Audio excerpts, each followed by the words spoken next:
quietly entered our classrooms, our neighborhoods, and even our homes. So this morning, let's just talk about this issue, because behind every young person using drugs is often a story of pain, confusion, curiosity, or a silent pressure. So a few questions on my mind. Are we paying attention early enough? Do parents really know the signs? Are our schools and of course our communities equipped to prevent this, or are we only reacting after damage is done? This is our conversation for this morning. And earlier on this morning, when I was doing the introduction as to what we'll be talking about, I also told you that this gentleman and his team have put together a research. In that research, they combed all the 60 regions of Ghana, and in that research, they found the various drugs that are being abused in the various regions. Which ones are prominent, which ones are less prominent. So, for example, the drugs that the teenagers are abusing in Kumasi is different from what drugs the youth in Accra are abusing. So if you join us on our YouTube channel right now, Love 99.5 FM, you will see the map there, and it will help you understand and appreciate the situation. Don't close a blind ear to this conversation. Don't turn a deaf ear to this conversation. You know why? Because for all you know, you are somebody who is saying that, for my child, he or she is not engaged in the use of drugs. He or she is not engaged in the use of drugs. You stay in that denial stage, and by the time you realize that you get to know that your child is abusing drugs, it might be too late. And in this country of ours right now, it's not just the boys who are abusing drugs. The girls are also abusing drugs. All manner of drugs. Doc, good morning. Good morning, David. Trust you well. Yes, I'm very well. Great job done. Last week, I was happy that you were listening to the conversation on Friday when we had it. Yes. And your message to me was, I am driving. Either than that, I would have called in. Yeah. And then you shared with me works you have done. Yes. The research work that you have done. And I was like, no, we need to have an extension of the conversation for teachers out there, for parents out there, for the community to get to know what we're dealing with. Yeah. So let me begin by asking, from your research, what would you say are the main reasons young people are turning to drugs today as compared to some 5-10 years ago? What has changed? All right. Thank you very much once again, and good morning to our listeners. So just a little bit of a background. For the past 5 years, I've been working on sexually transmitted infections STIs, among young people.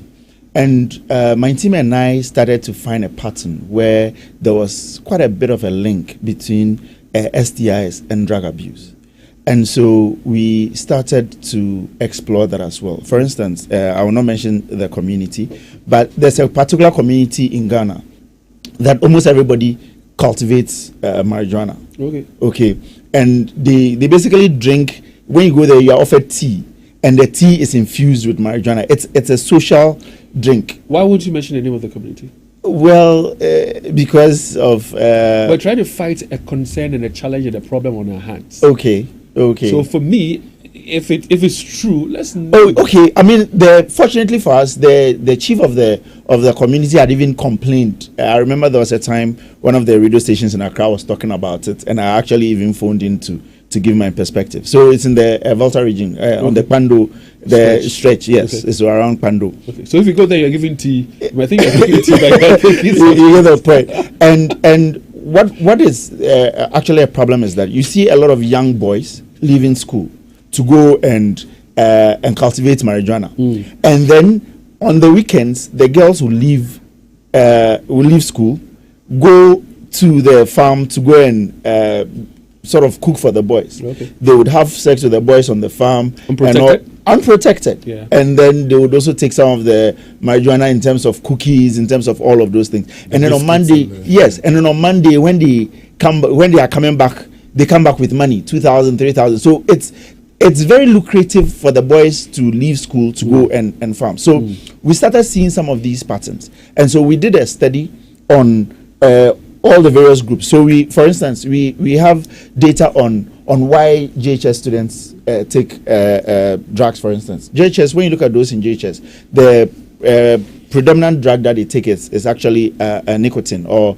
through smoking cigarettes. And that is mainly because a lot of them they actually want to belong. Okay. So you have all the tough boys who get all the girls in coats, who get all the favors and all of those things, are the people who everybody assumes are bad boys, and so they don't disturb them. Okay, some of them are bullied, and those that are being bullied are bullied by people who are smoking and all of that. So they've complained several times, but nothing happens. And so when they start smoking, everybody leaves them alone because they are assumed to be bad boys. So these JHS boys basically do that. When you say JHS, I want us to be specific on this.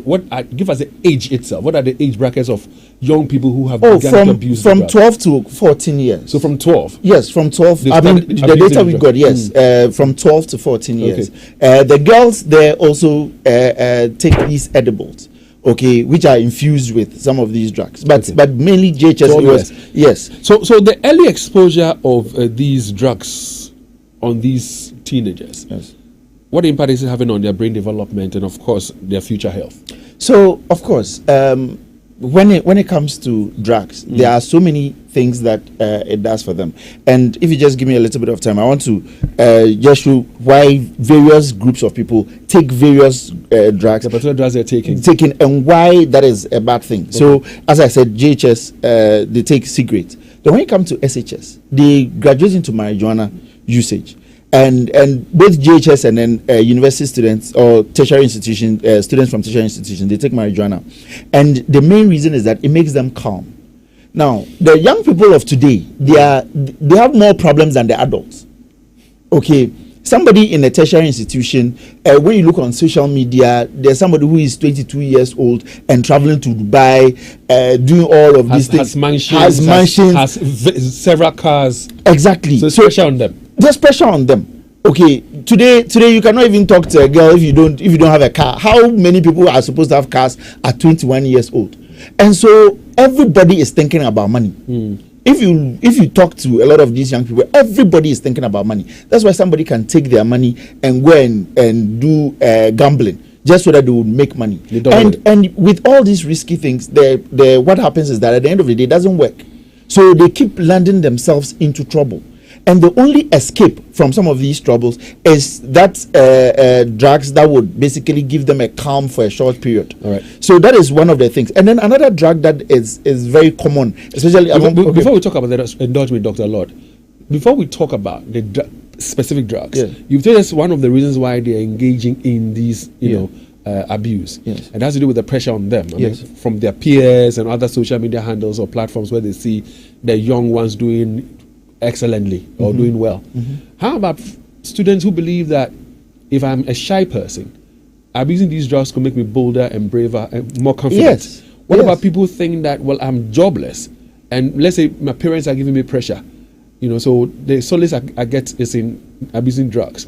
What about people who believe that, well, I want to study and if I study I can do better, I'm a mechanic or I do some heavy kind of work, is having a toll on my physique, I need to do more. Tell us about those other things. Yes, so that's where I'm going to. So there's a drug, the class of drug called amphetamines.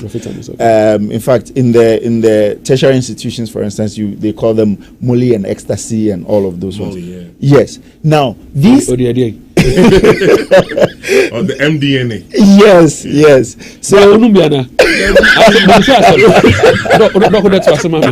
So these are drugs that basically open your mind. Let's put it that way. It opens your mind. Yes. So you see, again, with the pressure in these tertiary institutions, somebody will not be able to study for a long time because the person is doing business, the person is working and schooling. So getting to exam time, the person takes these drugs and basically all their studying is going into their heads. So a lot of these students abuse this a lot because as I said, it gives you that memory. But the long-term effect is that it gets to a point you need to rely on that to be able to remember more. Because if you don't take the drug, if I tell you something right now, within a day you've forgotten. Within a short time you've forgotten. You are losing your memory. But in the short term, you take it and you feel like you're able to absorb a lot of those things. Now, are they over-the-counter drugs? People, they are accessible. They are not over the counter, but they are accessible. Okay, you get the point. I have been wondering how because it doesn't look like any pill that you will find on no, it doesn't. So it doesn't. Who is manufacturing it and where? You see, that's the problem with drugs. You will not know FDA has been doing very well trying to crack down on this. But if they knew who it was coming from, they would not. They would have stopped them for a long time ago. But you don't know. But they are readily available. Readily available. Molly comes as a crystal. Yeah. The ecstasy comes more like a pill. Yeah. And people break it and all of those things. And it comes in different shapes too. Exactly. Right, exactly. So let me just continue with the mechanic and all of those. That's also some work we've done. Okay. When you look at the artisans, okay, a lot of them are actually they do work that become it's difficult work, it's hard work, and so in the morning they go to work and people come around with tea, herbal tea in quotes for them to take. So they buy this herbal tea which is infused with tramadol and marijuana. They take it and they can work all day without getting tired, and so every day they have to take this so that they would work out. Have the energy to do have more work. So when you look at the different cohorts, they have different reasons for taking drugs. Some of them are aware, some of them are not aware. In fact, before I even forget about this, one of the things about marijuana in particular, there are a lot of people that do not believe that marijuana has side effects. They tell you that if you take the wrong kind of marijuana, that is where you get mad and all of that. And that marijuana is herbs. And that herbs are supposed to build us up. And they'll quote, it's very funny, but some of the SHS students will tell you that in the US, marijuana is legalized. Yeah. So if it was, and US is supposed to be the example. So if it was bad, they wouldn't have legalized it. So we have a lot of work to do in this area. So yeah. So I want to do like a rejoinder. Would you say that social media can also be put in the mix? So you because you said drugs and sex and STIs are kind of linked. Yeah. Can we throw in social media as well? Yes, definitely. And the reason I'm asking is, recently I was going to send you some links this dawn, but because of the problem I had with my phone, I couldn't. This particular young guy, I was scrolling through TikTok, and then it just pops up. It's a young guy around maybe 17, probably 18, maybe 19, posting videos of compromising videos of himself on TikTok. And the moment I saw it, I was like, the parents were here for. Because I don't usually see Ghanaian boys or girls doing that. And then I just forgot about it. Only to find him again on X. You know how the algorithm feeds you with these things. And this time around, he just goes 100% bare, showing everything. Yeah. And then I got interested. There were some videos that he was speaking. And when you listen to the things that he says, you can tell that there is something wrong in the house. Because, hey, and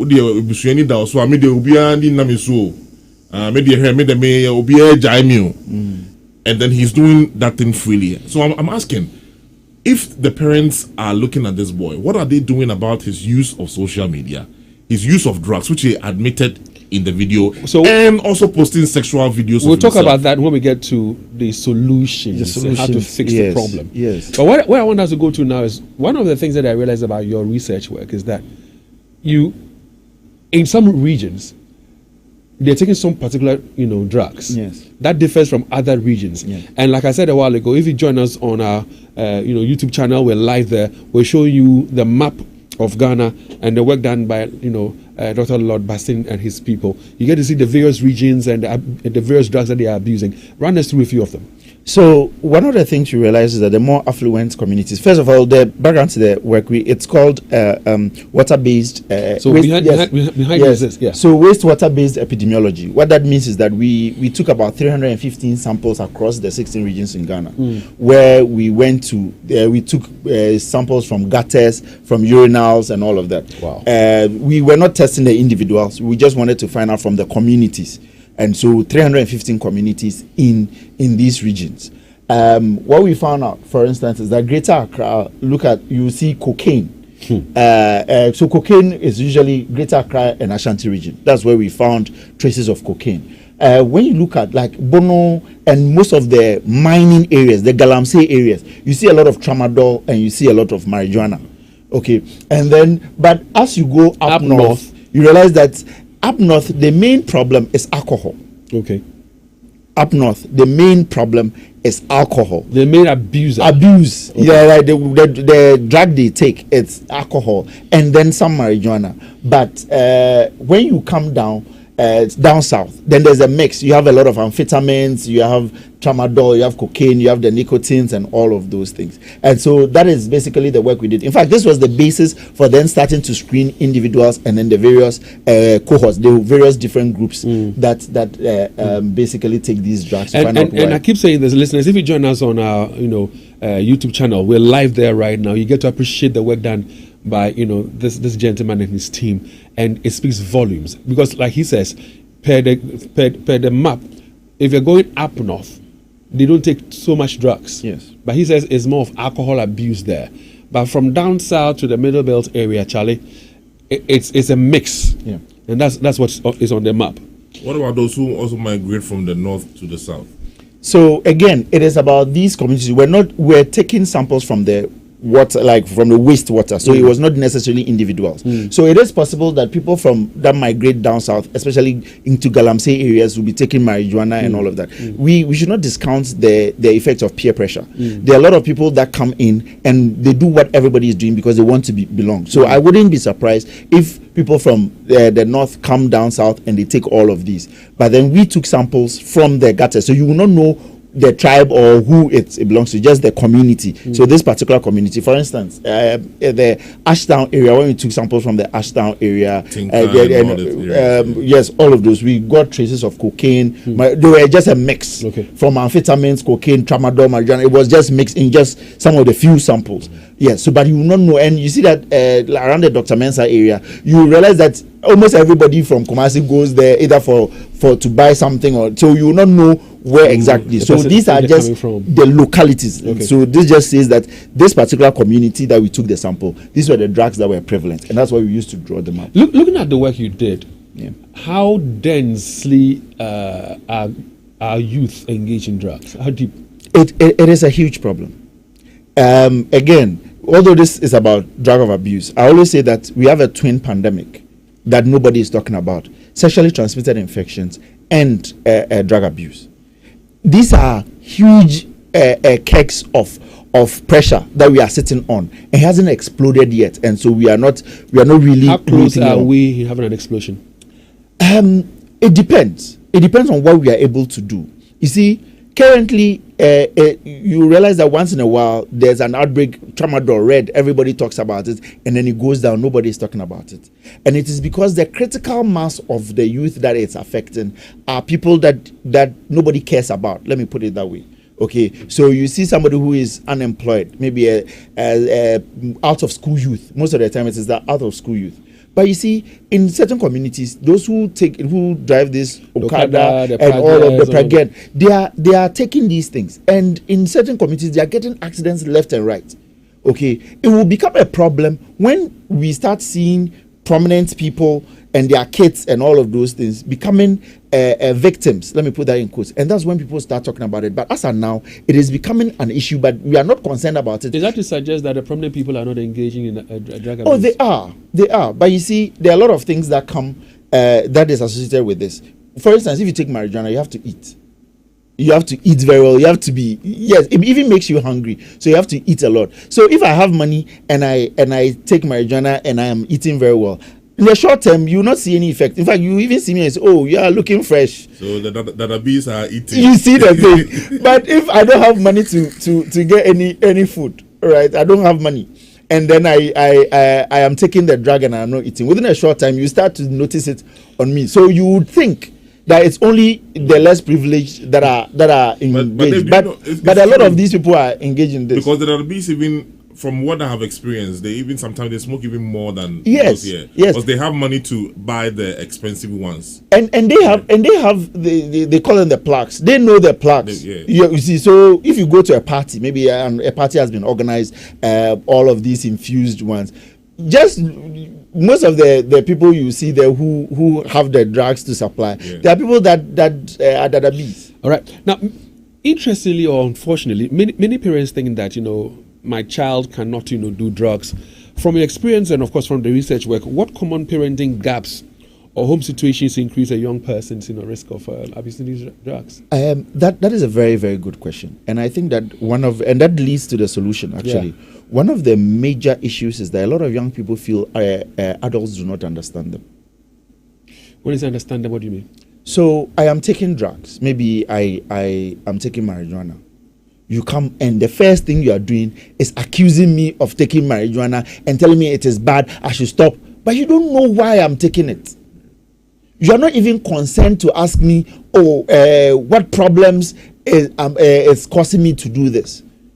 Okay, so that is the number one reason why, first of all, the first thing that these young people do, especially if you, let me use in quotes, if you catch them taking some of these drugs, the first thing is to rebel.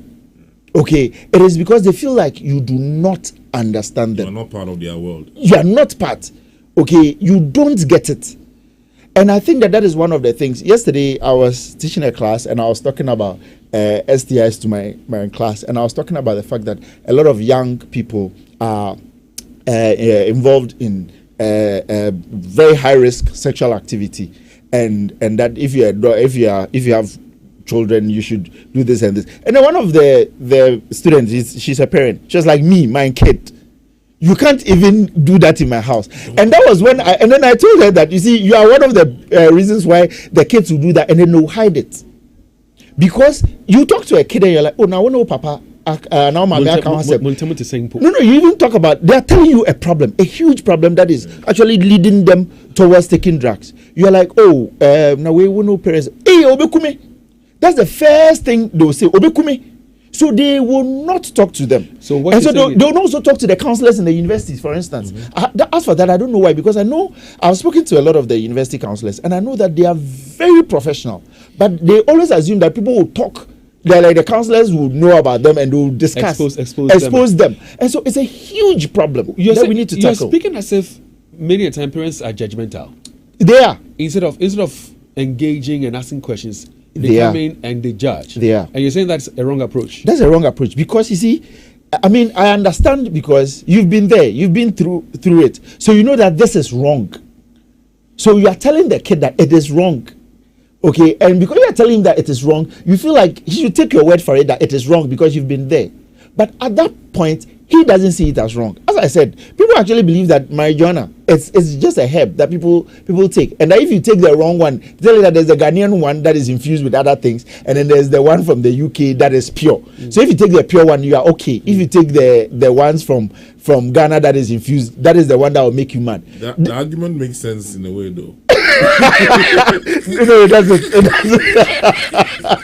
But you see, this is the thinking. So how do you convince somebody like that what you are doing is wrong? Okay, so for me, I'm happy that you have this kit, and Joel, if you don't mind, you can project the kit also on our YouTube channel for people to get to see what we're talking about, because in many instances, parents are living in denial. Yes. Parents are of the view that, for me, the way I've raised my child, the way my child behaves, and I see before me and all that, my child will not take alcohol. Yes. My child will not take the vitamins. My child will not take the herbs or even dare take cocaine. Yeah. Now, unlike before, where we had people smoking these things and you can smell on their body, their person, that they have smoked something and you can tell, or even from the reddish nature of their eyes, this time around, they are ingesting or swallowing. Yes. So once they're ingesting or swallowing, it makes it very difficult for you to say what can be. Yes. Because you cannot smell it on the person. Yeah. Now you have this kit available. Now I'm excited about this kit because it is simple to use, easy to use. Let me put it that way. So if there's a teacher or a parent who has doubts or suspicions of a child abusing alcohol, abusing drugs, you can easily simply use this kit to tell. Yeah. Tell us about this kit and how accurate its results are. Okay. So basically, it's a 10-in-1 test for different drug of abuse. So it's basically different drugs that we've put together into one kit. It's able to test for marijuana, cocaine, tramadol, just basically even cigarettes. It's able to test for all of that. Yes, it tests for that as well. Okay. So usually, if somebody has taken any of these drugs within 4 days, okay. Yes, they produce what we call metabolites, because it will come into their urine, and then they would when they urinate, yes, it would be in the urine. So it's just like a pregnancy test. You put it into the urine, and then 2 lines is negative, but 1 line is positive, and it will tell you exactly what they have taken. So what you're saying is that if you take this kit Yes. and then you dip it in the urine, Yes. if the person is taking or abusing alcohol, Yes. it will tell you. Yes. If it's red, it will tell you. Yes. If it's cocaine, it will tell you. Yes. If it is marijuana or cigarettes, it will tell you. Yes. Okay. Yes. This is not this is the hepatitis B kit. This is it's a test for drug of abuse. It's a very simple. It's a very And simple for those of test. you who are watching us live, on YouTube, this is the kit he's talking about. Yes. It's a very small Simple. test. It's a very simple test. You just put it in the urine, and it tells you that you have C and T. So C is the control and T is the test. It would basically just give you these lines. It's able to test for all of these. In fact, cocaine, opiates, and all of those ones. It does that. Yeah. In this day and age, many of us urinate into water closets. Yes. And in your earlier submission, you made mention of the fact that some of the samples you took were from gutters, drains, and the like. Yes. Is it to suggest that this kit can isolate, even if, let's say, somebody wheels into A water closet. yes, you can pick that urine from the water and then test it. Not really. We've not done any work on that, and so I cannot sit here and say that is the case. But you see, these are analytes, and so once you urinate into a place, into something like a water closet, it basically goes into the water. So it becomes very difficult for you to pick some of these things up. But then, most of the time, in quite a number of schools, and I know parents who would tell their kids, go and pee and bring it, and then they will test. One of the things we are also developing is a saliva-based one. Okay. We are developing a saliva-based one, so hopefully by the end of this year, we'll take it through FDA. Okay. And then once it gets approved, that one, in front of you, the child can just swab, and then you'll be able to know whether they've taken the drug or not. How can you get a child to avail him or herself to this kind of a test? Because if a child is 18 years and above, will tell you I have my rights. Yes. I won't take the test. Yes. It doesn't mean he's abusing any of the drugs. That is But true. says I will not, avail myself for a test.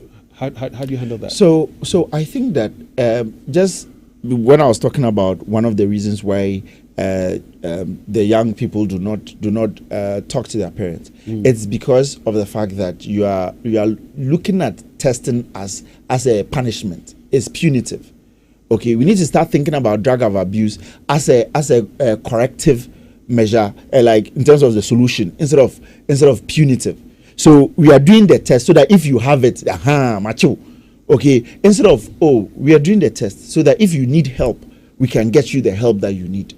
Okay, and a lot of young people, if you talk to them and you really have that conversation about what their problem is, and not the main problem is not the drugs that they are taking. The main problem is what is leading them to take the drug.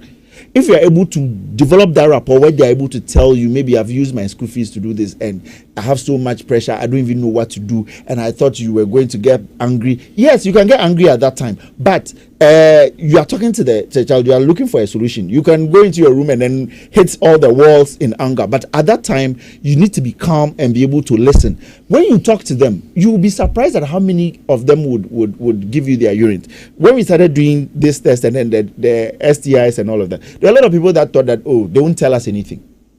Because, this thing, they won't give us their urine, they won't do all of those. But when you go and you talk to them, and then you're like, I understand where you're coming from, and you have that kind of conversation. You can even start from the fact that, when I was young, okay, some of these things, it was something we did, but, and then they identify with you. You'll be surprised at the things they will tell you. And so I think that talking to the young people, educating them, knowing that this is not from a place of judgment, but it's something we are having a discussion about, so that if there's the need for help, we can help. They'll be more willing to do that. Talking about help, for young persons already, addicted, what treatment options or help are realistically available, and how accessible are these services for these people who want to put an end to it? So I would take it from the tertiary institutions. Unfortunately, in the secondary institutions, some of these are not readily available because most of them are in the boarding house. And when somebody is found to be taking drugs, the result is punitive. You are either sacked, you are deboardinized. So it is more of a punishment. And these people go and then they do worse. Okay, because now you've been sacked. The parents are now go school near Pamela. all of those things, all the pressure. So he accepts that as That part of his as life. part, exactly. So that is where we need to start thinking about making mental health services available. I know there are quite a lot of, especially in the government hospitals, they have mental health services. But in Ghana, you go see a psychologist, and the whole thinking is that what about damaging alcohol? You get the point. That is. So we need to start educating people about that. But those services are readily available in the universities and in tertiary institutions. These counselors are very, very, very well trained. Okay, and these counselors actually offer privacy, but I think we need a lot more education for the students, because the students will not go there. You get a student who talks to you one-on-one and tells you all the problem, and then you tell the student that I hear you, I understand you, but at this point I am not well equipped to handle your problem. So I want to refer you to maybe the college psychologist or the college counselor, and they'll tell you that, oh, Minko. But why would a student who is abusing drugs go and see a counselor who is, properly well dressed, very etiquette, senior mind in the office, to and tell them I abuse drugs, even though your messages will be it's confidential? I mean, just looking at the person and the caliber of that person. That is also a problem. But you see, the counselors are not dealing with only drugs. They are dealing with so many issues. So if they have to dress like informal and all of that becomes also a bit of a problem. But I think it needs more discussion, needs more education and all of that, because it's a canker that we need to address. Because, like you said along the line, it's a time bomb. Yes. Waiting to explode. Yes, it is. So for any parent or any teacher who has your attention right now and listening to us, what is the one message your research urgently needs to address and they need to hear? So the first thing I'll say is that just assume that your child can take drugs. Can take drugs. Not just that they are taking drugs, but they can take drugs. Because there's nothing written on their foreheads that shows that they are taking drugs. There's this funny thing where in a particular church, they said they were looking for virgins. One girl didn't go to church that day, and then the mother went and wrote the girl's name that she's a virgin, when that girl knows very well that she is not. You get the point. We're always thinking for the kids. Exactly. So if you want to look at the kids' face and say, oh, my kids do not take drugs, the current crop of drugs that are coming, you take it and you still be calm, you still be the good boy or girl that everybody knows, but they are taking these drugs. So first of all, assume that, and also have discussions with your kids. Parents are becoming more instructional. Do this. They don't. If a child sits with the parents for 30 minutes, and they are just supposed to talk about things that are happening, you'll be surprised at the kind of things that you as a parent, you don't even know about your child. And so I think that parents should start having discussions, not necessarily talking about drugs, but about what are the challenges in the university. Maybe you are in school. There are people who are trailing, who have trails, but they've never told their parents that they have this trail because of what they assume their parents will do to them. Hey, I have failed a particular course. My father will kill me. Those are very common things that they say. So you should have conversations about some of the challenges in school. And when you start hearing the challenges, it will give you a perspective about what are the things that will drive your kids to go and take some of these drugs. Dr. Laud Anthony Bassin, thank you very much. And like I said, he's with the Department of Medical Diagnostics, KNUST. He's also the CEO of Incas, Diagnostics. I'm taking delivery of some of these test kits. I'm going to line up a few of my guys here, starting with you, Stanley. I'm going to be testing their urines. But let's say if you're a parent and you're out there and you're listening to us, please, you heard Dr. Bassin say that don't be judgmental. Because once you judge them, you lose them. But if you understand what they're doing, and you let them understand that, listen, it's a help that you want to offer, they will willingly, gladly, openly come to you with their issues. The test kit is available. I cannot mention where you can get some, because if I do that, I'm advertising for Dr. Bassin. But at least for him being here this morning, what I can ask him to do is to give us his telephone number. Okay. If that's fine by you. Yes, that is so fine. Your number is fine. 0244 547051. WhatsApp. All right. So take that number again. 0244 547051. And then he's somebody that can come to your institution, your church, and engage with your members. Yes. If you have a school PTA, people are available, he can speak to them. But the kit is out there. If your child is taking drugs, taking alcohol, abusing any substance out there, this kit will help your child. So thanks very much for listening to Love 99.5 and reaching out to us last Friday. Thanks for the education this morning. And listen, let's act before it's too late. Doctor, thank you very much. Thank you.